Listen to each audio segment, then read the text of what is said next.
Voting রাইটসের একটি প্রশ্ন আসছে, যদি আলোচনা ঐক্যমত্য না হয়।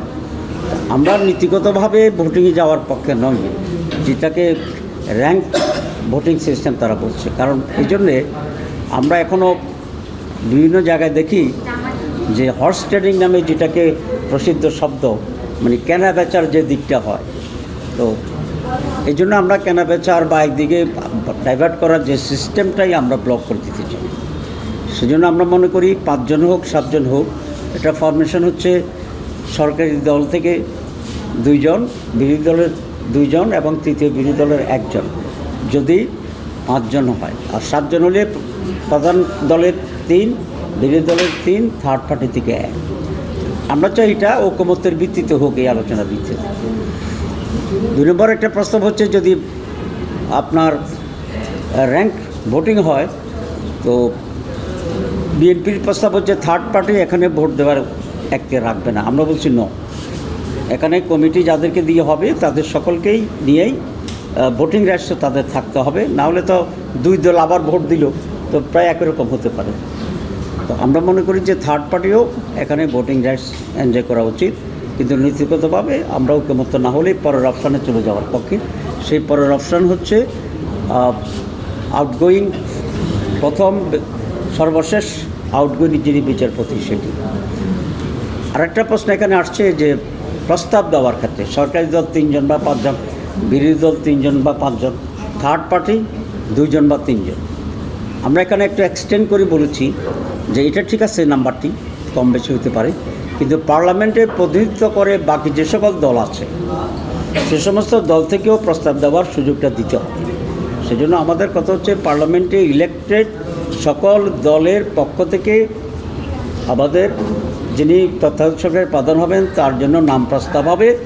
সংখ্যা 1 হতে পারে, 2 হতে পারে, কিন্তু there should be representation from all the parties. তো এতটুকুতেই আজকে আলোচনা শেষ হয়েছে। তারা একটা ফাইনাল ড্রাফট দেবেন, আমরা আশা করি খুব ডিফারেন্স হবে না। This is number 1। নাম্বার 2 হচ্ছে আমাদের প্রধানমন্ত্রী একসাথে কতটা দায়িত্ব ভোগ করতে পারবেন, দায়িত্বশীল হবে। সেখানে কমিশনের অরিজিনাল প্রস্তাব হচ্ছে যে কোনো একটি 3টির ভিতরে প্রধানমন্ত্রী, লিডার অফ দি হাউস এবং দলের প্রধান, এই 3টির ভিতরে যে কোনো একটাতে একজন ব্যক্তি দায়িত্ব পালন করতে পারবেন। উনি হয়তো প্রধানমন্ত্রী থাকবেন, নতুবা দলের প্রধান থাকবেন, নতুবা লিডার অফ দি হাউস থাকবেন। আমরা এখানে বলেছি যে না, 2টাতে ওনাকে চয়েস দেওয়া যেতে পারে। একটি হচ্ছে প্রধানমন্ত্রী আর একটা হচ্ছে লিডার অফ দি হাউস। এই 2টার কাছাকাছি দায়িত্ব, সুতরাং এখানে যদি ডিভিশন হয়ে যায় তাহলে মাঝে মধ্যে অচল অবস্থা তৈরি হয়ে যেতে পারে। টু বি প্র্যাকটিক্যাল, প্রধানমন্ত্রী এবং লিডার অফ দি হাউস 2টাতেই একজন ব্যক্তি থাকতে পারবেন। বিএনপির প্রস্তাব ছিল 3টাই থাকতে পারবেন। আমরা কমিশনের একটার ব্যাপারেও দ্বিমত করেছি, 2টা, এবং পার্টিকুলারলি 2টা হচ্ছে প্রধানমন্ত্রী এবং হাউস অফ দি লিডার একজন থাকবেন, আর সেই সময়ে উনি দলীয় প্রধান থাকবেন না। উদাহরণ সারা দুনিয়া আছে, অনেকে বোধহয় আপনাদের বলেছে, আমি আর উদাহরণ দিতে চাই না। আমাদের স্ট্যান্ড হচ্ছে এনি টু, পার্টিকুলারলি প্রধানমন্ত্রী এবং লিডার দি হাউস একজন, আর তখন উনি দলীয় প্রধান হিসেবে থাকতে পারবেন না।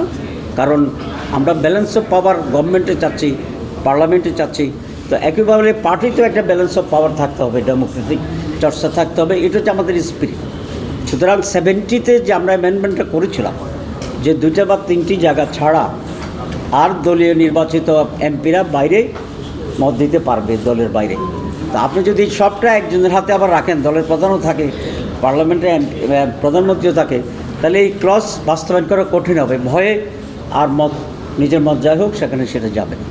এই জন্য যেহেতু there is an opportunity for reforms, আমরা গভর্নমেন্ট, দল, রাষ্ট্র, পার্লামেন্ট সব জায়গায় এক ধরনের স্বচ্ছতা আনতে চাচ্ছি, ব্যালেন্স অফ পাওয়ার আনতে চাচ্ছি, decentralisation of power and authority, এটা আমরা যাচ্ছি।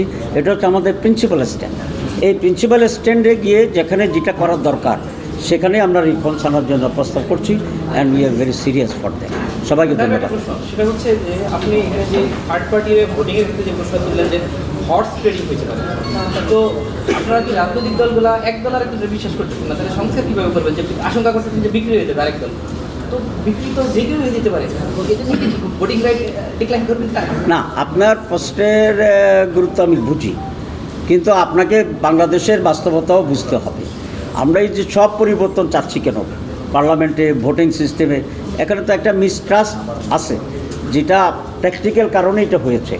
এই জন্য অন্তত 5টি বছর 10টি বছর আমরা যতটা স্বচ্ছতা করা যায়, যতটা ছিদ্র বন্ধ করা যায় সেদিকে আমরা যাব। আমরা যদি সব ভালো হয়ে যাই, আমরা যদি ডেমোক্রেটিক হয়ে যাই, আমরা যদি অনেস্ট হয়ে যাই, then we can revise again. এটা তো কোনো ব্যাদ বাক্য বা করার না যে আপনি চেঞ্জ করতে পারবেন না। ফর দিস টাইম আমরা যেটা মনে করি অ্যাজ এ স্পিরিট, যে একটু হার্ট ব্রেক দিয়েই দাঁড়িয়ে আমরা থামাবো, আসল জায়গায় যাব, পৌঁছবো, then we can think of relaxing so and change so many things. এই হচ্ছে আমাদের প্রিন্সিপাল কথা। জি, thank you very much. Thank you.